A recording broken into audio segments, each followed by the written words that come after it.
Então, na nossa primeira aula deste ano, já começamos com um tópico polêmico. A gente sabe que tivemos tópicos polêmicos e teremos outros tópicos tão polêmicos quanto.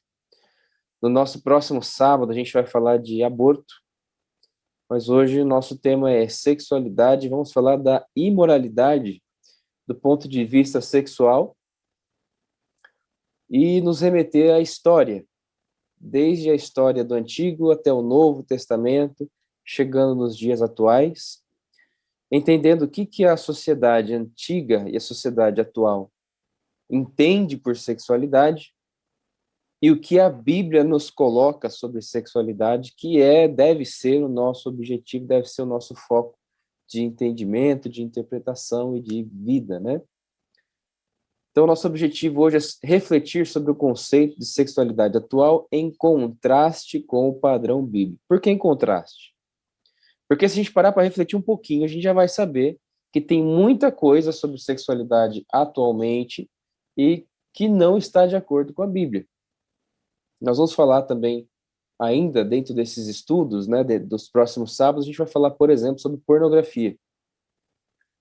E, atualmente, algumas áreas da psicologia, algumas áreas humanas, tentando entender a fisiologia do ser humano, entende a necessidade do comportamento sexual, isso é, do relacionamento, do ato sexual.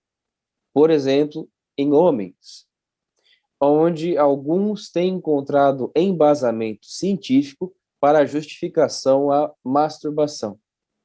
Dentro do padrão bíblico, meus irmãos, se nós pararmos para investigar, nós não encontraremos respaldo positivo à prática de masturbação.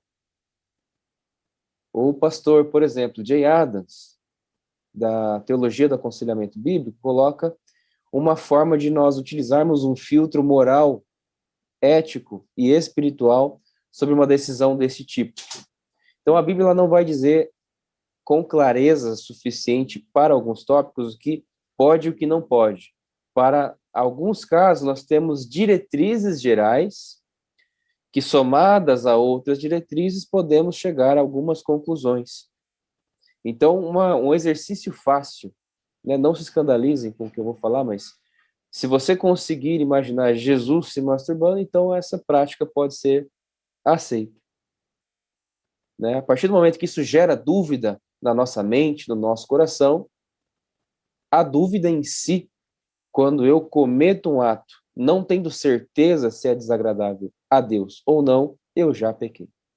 E esse é outro conceito, outra definição de pecado, assim como nós temos a agnoema, que é o pecado da ignorância, de eu deveria saber, mas não sei, agnoema, nós temos outros conceitos, outras palavras utilizadas para pecado, tanto no Antigo quanto no Novo Testamento. E o fato de eu cometer um ato não tendo certeza se é pecado ou não, eu já pequei. Ok? Então nós vamos falar disso também, de pornografia, nas próximas aulas, mas o conceito de sexualidade tem sofrido constantes ataques nos dias de hoje. Então, se nós pegarmos o primeiro capítulo da Bíblia, lá em Gênesis, no verso 27, diz que criou Deus, pois, o homem à sua imagem. A imagem de Deus o criou. Homem e mulher os criou. Então, há grupos trazendo uma interpretação forçada para este versículo, dizendo que homem e mulher os criou como se eu estivesse me referindo a uma única entidade, a uma única pessoa. E não, homem e mulher, estamos falando no plural, os criou. Então, cada pessoa ou é homem ou é mulher. Essa é a interpretação bíblica. Mas estão forçando uma outra interpretação como se cada indivíduo fosse homem e mulher. Essa é uma interpretação forçada e equivocada deste versículo.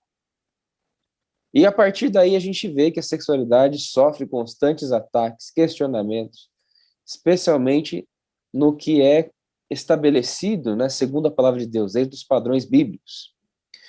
Nós, a Igreja de Cristo, quase sempre somos vistos como ultraconservadores, retrógrados ou ultrapassados. intolerantes, insensíveis, porque não se compadecem dos relacionamentos que são perseguidos pela sociedade, né? O preconceito estrutural, como muitas vezes se mencionam isso, né? Preconceito estrutural. A igreja não tem, né, compaixão de pessoas que já por si só já têm uma insegurança e sofrem preconceito social. Então, a igreja ela é vista, né, como intolerante, como insensível. Só que o nosso objetivo não é polemizar, mas sim conhecer o que é a sexualidade, defender e viver os padrões bíblicos, disseminando esse entendimento, segundo a palavra de Deus. Porque se eu não faço isso, eu estou coagindo, estou compactuando, eu compartilho deste pecado da sociedade atual. Bom, essa é uma introdução, vamos seguindo. Então, alguns conceitos importantes para nós entendermos o que é sexualidade. Então, o que é sexo? Não estamos falando do ato, do verbo, mas sim do substantivo, né? Conjunto de características estruturais, funcionais, para classificar um ser vivo entre macho ou fêmea. Então, está relacionado ao aspecto físico. Isso é facilmente distinguido em termos de fisiologia, né? Então, o homem tem um órgão diferente da mulher e vice-versa. Isso é sexo. Segundo ponto seria a sexualidade, que seria relacionada ao comportamento. Então, é um conjunto de comportamentos relacionados à satisfação da necessidade, desejo sexual. Isso tem uma relação com o plano psicológico do indivíduo. Nosso objetivo não é discutir psicologia, mas sim a visão bíblica, né, da sexualidade. Mas é importante a gente pensar que, já ter esse conceito em mente, que a sexualidade tem uma relação, sim, com a psique do indivíduo, da forma como ele se define, da forma como ele quer acreditar, e nós vamos ver algumas explicações para isso daqui a pouco. Então, sexo é uma coisa, sexualidade é outra. Identidade ou orientação diz respeito à maneira como cada indivíduo se enxerga. E aí nós temos os conceitos de heterossexual, homossexual, exemplos, né? Assexual e pansexual. Parou por aí? Não. Tem outras definições atualmente aplicáveis, né, que a sociedade já aceita, como, por exemplo, bissexual, entre outros termos. Então, o que era antigamente GLS evoluiu para LGBT, e atualmente nós temos a sigla LGBTQIA+, que vai incorporar toda a série de identidades ou orientações sexuais. E nós temos identidade de gênero. Identidade de gênero. Eu estou passando para vocês aqui as definições atuais da sociedade com relação à sexualidade. Então, identidade de gênero é a maneira com que cada indivíduo se define. Então, não é, na cabeça da sociedade moderna, não é porque uma pessoa nasce com o sexo masculino que ela se identifica com o sexo masculino, pode se identificar com o sexo feminino. Nesse caso, a identidade de gênero é transgênero, que seria alguém de nascimento masculino, mas que se autodefine como feminino. E vice-versa, alguém que nasce de sexo feminino que se entende, se autodefine como masculino. Então, esse é o conceito de transgênero.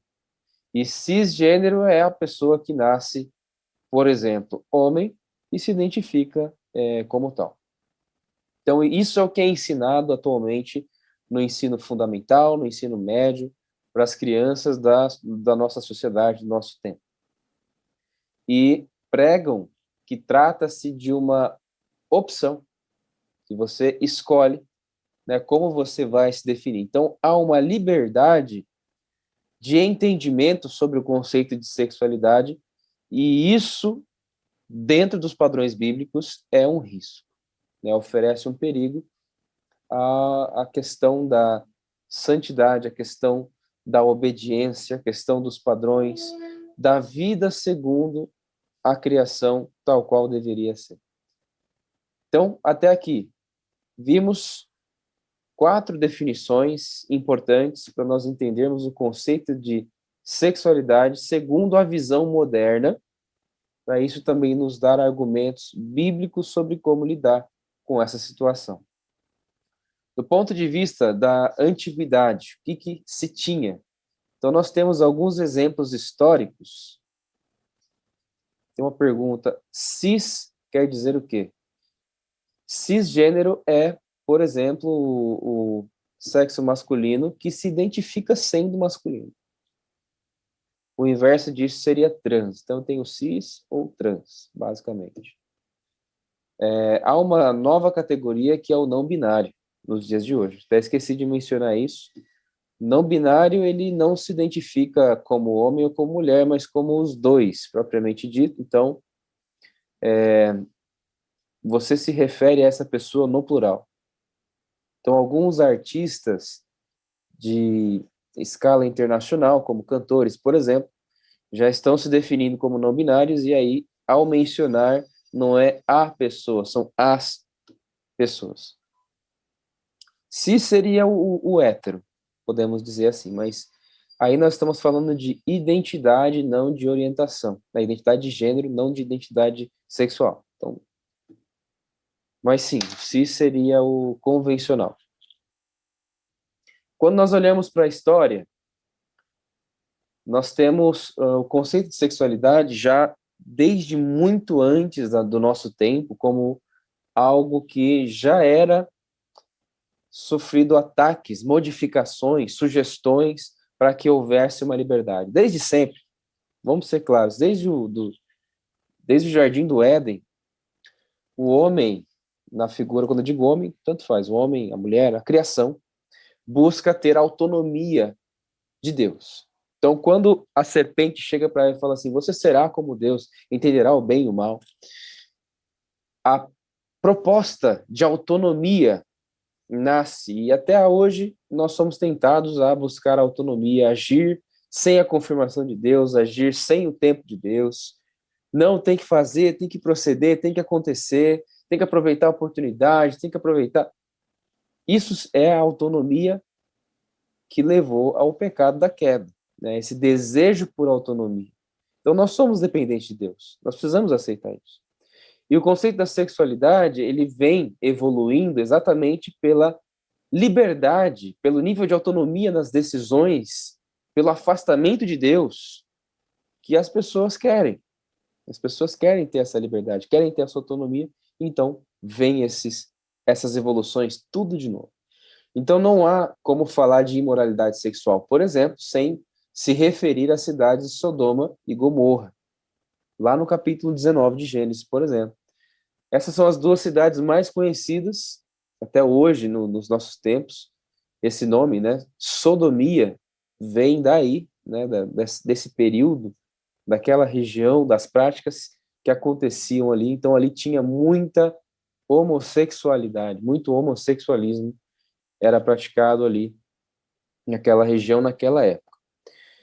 Tempos à frente, Grécia Antiga, então, entre os gregos era comum, por exemplo, a prática da pederastia. O que é a pederastia? Quando nós temos um homem, um senhor, né, um homem adulto, que tinha práticas sexuais com um jovem, um moço, né, um menino. Isso é prática de pederastia. Isso era algo comum na Grécia, inclusive com objetivo de mentoria, né? Então, o objetivo era: eu transmito meus conhecimentos, eu preparo esse jovem para a vida, eu formo ele com o meu exemplo, e nós somos tão íntimos que temos uma prática sexual em comum. Então, isso era muito comum, por exemplo, na Grécia. Além de festas com orgias, nós temos 2 cidades onde tem igreja no Novo Testamento, como, por exemplo, Corinto e Éfeso, e essas 2 cidades são denunciadas pelo apóstolo Paulo nas suas cartas. Chega ao ponto de, lá em Corinto, por exemplo, ter o culto a deusa Afrodite, onde cerca de 1.000 prostitutas estavam nestes cultos para práticas de orgias dentro dos templos, né, da deusa Afrodite. E um jargão nasce, que é viver como um coríntio, como um cidadão de Corinto, que era uma referência à imoralidade sexual daquela época. Éfeso, também no mesmo caminho, advertida pelo apóstolo Paulo na carta aos Efésios. Então, percebem, não temos muitas novidades. A questão é que estamos no caminho da legalização de uma sexualidade fora dos padrões bíblicos, e muito mais do que uma legalização, mas sim um ataque a quem prega contra essa liberdade. Outros exemplos. Roma.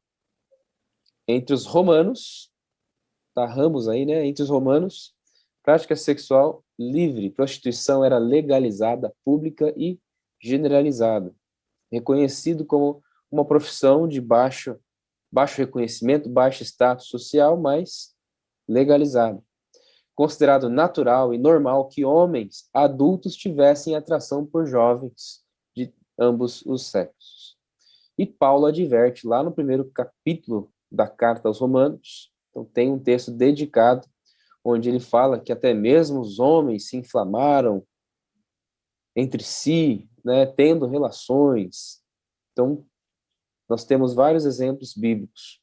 E Israel, que seria a nação separada, a nação eleita, a nação escolhida, uma nação que deveria cultivar padrões sociais diferentes para que pudessem, né, servir a Deus, obedecer às suas ordenanças. Mas logo no Antigo Testamento nós temos, por exemplo, no final do período entre Josué e Juízes, a Bíblia ela é enfática, dizendo que cada um fazia o que parecia bem aos seus próprios olhos. E de tudo acontecia. Tem um episódio de que tem um servo de Deus, tem um levita, andando com a sua concubina, e eles chegam a uma cidade da tribo de Benjamim, à noite, e procuram um local para passar a noite. Não encontrando, eles ficam na praça. Passa um senhor, vê eles ali, se preocupa e convida-os para a sua casa, para passar a noite na sua casa. Os homens daquela cidade, benjamitas, vão até a casa desse senhor e falam: o homem que nós vimos, queremos ele, queremos ter relação com ele. E aquele senhor fala: aqui está minha filha, aqui está a serva dele, a concubina dele, façam o que quiser com elas. E há um estupro durante toda a noite, ao ponto de ela cair como que morta, né, aos pés da porta pela manhã, quando eles viram. Então a imoralidade sexual já estava instalada, mesmo em Israel.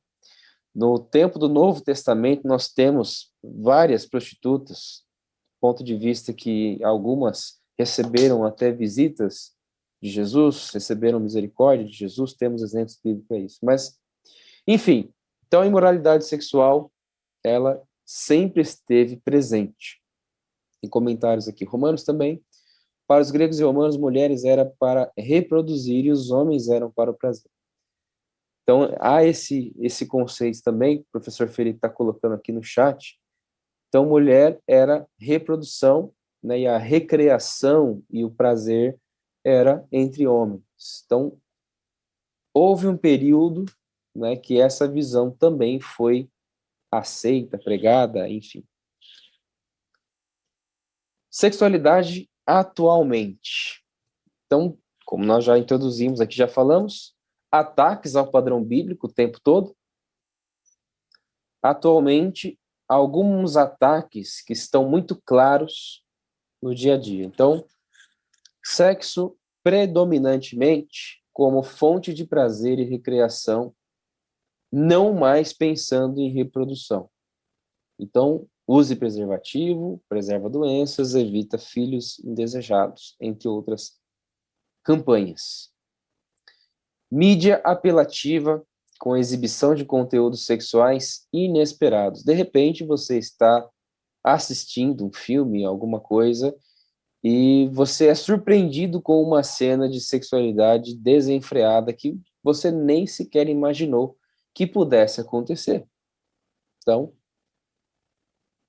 há programas, há filmes que, né, a gente sabe que pode acontecer. E como cristãos é importante que a gente pense em evitar, né, a gente evite esse tipo de conteúdo. Mas há conteúdos que são inesperados e de repente brota na sua vista, né?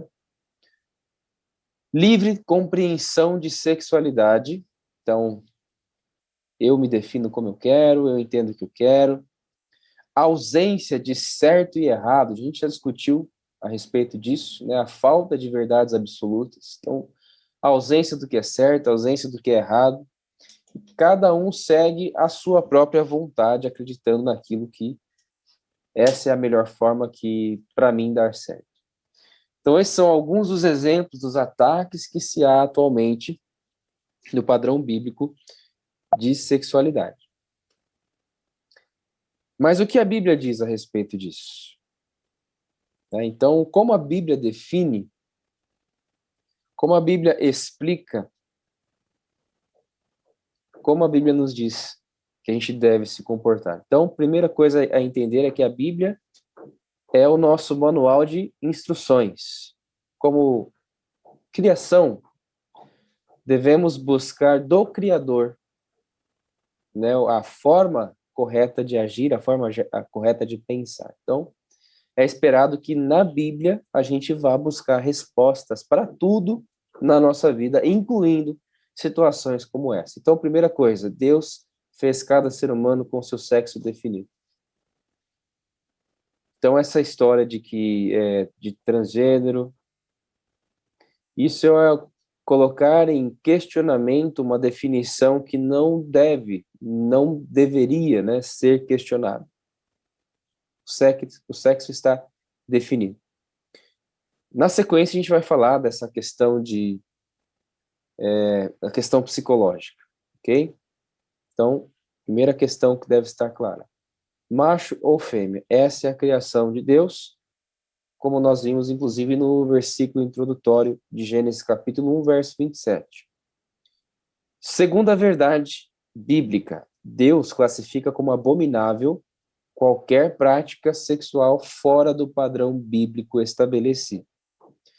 Exemplos: incesto, pedofilia, zoofilia, homossexualidade e outros. Algumas referências bíblicas, caso a gente queira buscar mais informações. Então, o que é o padrão bíblico estabelecido? Um homem, uma mulher, unidos em matrimônio, perante a lei dos homens e a lei de Deus. Padrão bíblico estabelecido. Qualquer coisa que fuja a este padrão bíblico, Deus classifica como abominável segundo a sua palavra. Então, duas verdades bíblicas para nós começarmos. A depender das pessoas com quem nós vamos dialogar a respeito desse tópico, vão falar sobre influências da hereditariedade, de pais e avós. Vão falar sobre genética, vão falar sobre a influência de fatores socioculturais. Isso tem relação com a profanação da sexualidade? O que a Bíblia tem a dizer sobre isso? Esses são entendimentos humanos da profanação da sexualidade, e isso são explicações humanas para que a gente possa entender como pessoas criadas à imagem de Deus podem se comportar de maneira tão contrária ao que Deus estabelece como padrão. Por outro lado, nós temos que buscar na origem para entender o porquê que isso acontece. Quais seriam as origens? Baseado em Romanos capítulo 1, versos 18 a 28. Primeira coisa, desprezo do homem por Deus. Isso começa no Jardim do Éden, quando o homem prioriza o conselho, um conselho diferente do conselho que Deus tinha dado, buscando autonomia. Toda vez que eu busco autonomia, eu estou desprezando o conselho de Deus. Toda vez que eu busco autonomia, eu estou pecando. pelo princípio, né, da dependência e confiança de Deus. Quando eu busco a autonomia da ordenança de Deus, eu estou desprezando a Deus. Então, essa é uma primeira origem para explicar a sexualidade corrompida nos dias de hoje. Segundo, trata-se de escolhas humanas. Então, não podemos culpar somente o inimigo, somente o diabo. É uma escolha humana. O pecado é uma escolha. A gente peca quando a gente decide pecar. Não importa que tenha fatores que influenciem, né, que gerem o desejo pecaminoso, é uma escolha humana. Eu posso ser tentado não é pecado. Jesus foi tentado várias vezes. Ceder à tentação, ou seja, escolher pecar, é pecado. Então, escolhas humanas. Também é resultado da veneração humana e da corpolatria, o culto ao corpo. Você quer uma era mais propícia para falar de culto ao corpo do que a nossa?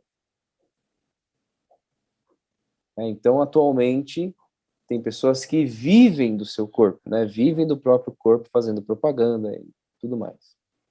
Consequência disso, é um resultado dessa veneração ao corpo humano. E consequência do afastamento divino. Então, a gente sabe, por vários exemplos bíblicos, por exemplo, lá em Jeremias, em Isaías, uma vez afastado de Deus, o homem foi entregue a seus próprios desejos. E Deus permite que isso aconteça. A regeneração é possível mediante a Cristo, mas escolhas. Temos que escolher isso. Frutos de natureza moral, espiritual e física do homem sem o controle do Espírito Santo. Aí já é carta aos Gálatas, capítulo 5, terminando para falar de frutificar, fruto do Espírito. Então, antes, irmãos, de querer discutir hereditariedade, influência do meio em que eu estou inserido, na queda, tudo foi impactado pelo pecado.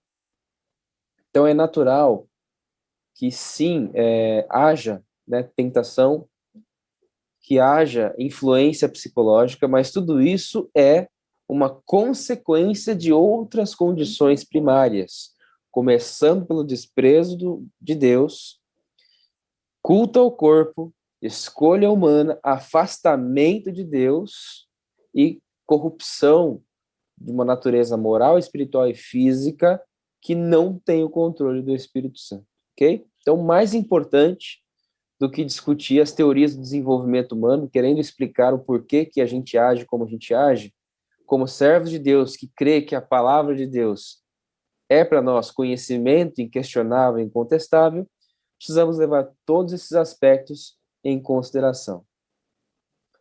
Comentário aqui: este é o pior castigo de Deus ao homem, deixar ele entregue a si mesmo.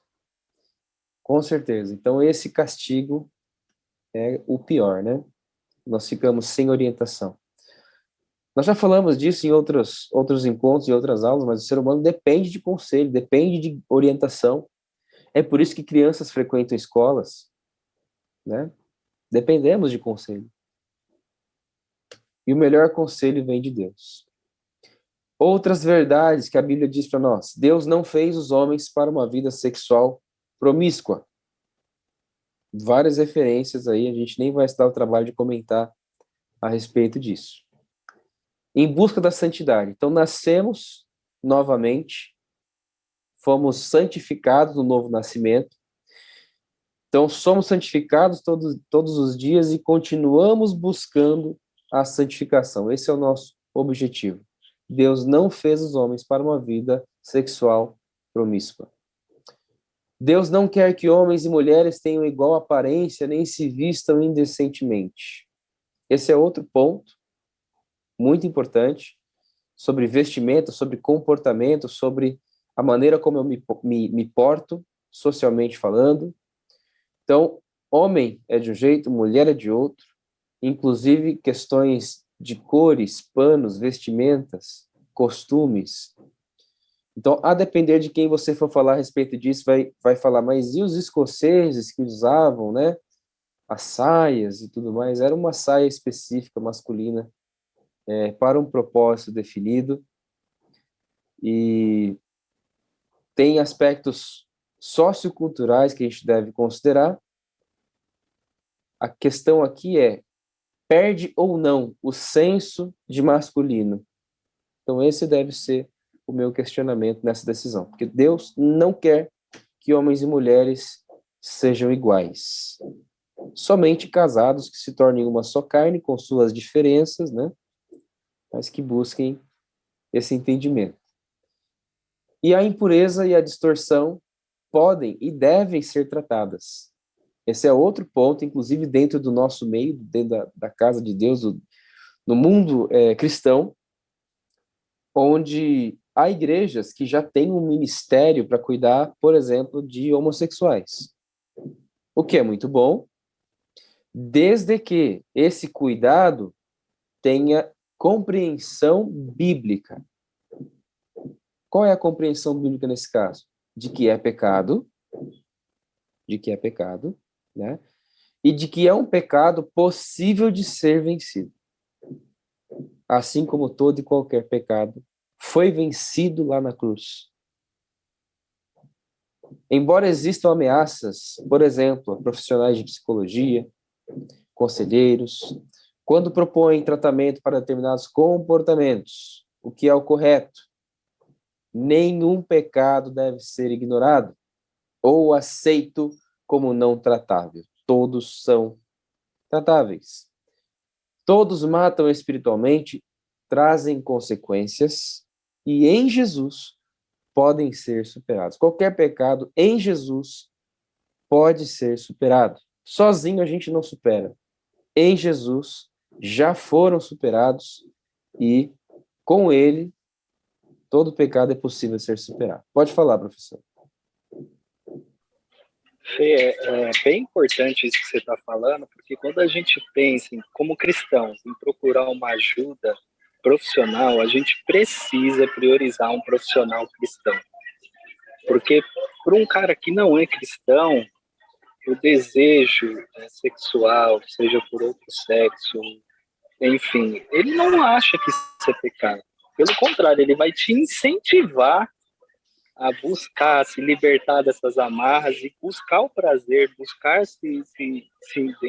uma identidade que não seja própria daquilo que a palavra de Deus nos diz. Então, é bem importante a gente procurar, quando for procurar profissionais cristãos, que vão partir exatamente do ponto principal, que é o pecado. Então, é bem importante isso que você está falando. Deus abençoe, obrigado pelo complemento. E o pastor Jay Adams concorda contigo nesse sentido. Porque um cristão em aconselhamento por um não cristão, por maior que tenha sido conhecimento de Freud, de Jung, de Vygotsky, de Vallon, de Piaget, de quem você quiser, de Skinner, a Bíblia é o nosso manual. Né? Então, um conselheiro bíblico, ainda que não tenha formação em psicologia, vai te ajudar a tratar essa questão melhor do que um psicólogo. Ninguém é obrigado a concordar comigo, nem com o pastor do livro, essa opinião não é só minha, mas se nós partimos do princípio de que somos cristãos e que algumas situações são consequências do pecado, se não todas, é o pecado que a gente deve tratar. Quem tem poder para tratar pecado é somente Jesus. E a gente só tem esse alcance por meio da comunhão com os nossos irmãos, por meio do culto, por meio do relacionamento que a Bíblia cobra que a gente tenha. A Bíblia ensina que a gente tenha. É por isso que ninguém é crente sozinho, gente. Ninguém é crente sozinho, né? Por isso que um desigrejado jamais terá saúde espiritual no nível de alguém que vive, experimenta a comunhão, partilha e trata os pecados uns dos outros, ajuda a carregar as cargas uns dos outros. Então, o desigrejado não sabe o que é isso, ou se sabe, esqueceu. Conclusão. Uma vez que a gente conhece a verdade e mantém o temor de Deus, a gente não vai aceitar deturpações sexuais humanas. Então, o que estão ensinando LGBTQI+, transgênero, liberdade, carpe diem, aproveite, né? Não podemos aceitar, uma vez que a gente tem esse conhecimento da verdade, a gente sabe o que é certo e teme a Deus, não podemos compactuar com isso. Ainda que sejamos rotulados como insensíveis, retrógrados, ultra radicais, é o que a palavra de Deus ensina, é o que nós acreditamos, e se nós acreditamos, é o que nos leva a uma vida em santificação que agrada ao nosso Deus. Acreditar que não é possível vencer tais pecados e aceitá-los como comportamentos normais é impensável para nós, como cristãos. Não podemos, né? Temos que combater com o nosso ensino da verdade segundo a palavra de Deus. Permaneçamos fiéis, puros e tranquilos no Senhor, sabendo que Ele está no controle, mas precisamos fazer a nossa parte. Isso conclui a nossa aula de hoje. Então, se você consegue responder as seguintes perguntas, significa que você absorveu o conteúdo de hoje. Então, o que é sexualidade? Vimos algumas definições de sexo, identidade, própria palavra em si, sexualidade. O que a sociedade atual, né, contemporânea, prega sobre sexualidade? Falamos, né, da liberdade, de autodefinição. E o que a Bíblia prega sobre isso? Também vimos aqui algumas verdades contidas na palavra de Deus e que para nós são verdades absolutas e que precisamos manter isso consciente para pregar essa verdade no nosso dia a dia. Semana que vem vamos falar sobre aborto. Então, participe, vai ser uma bênção de Deus para a sua vida.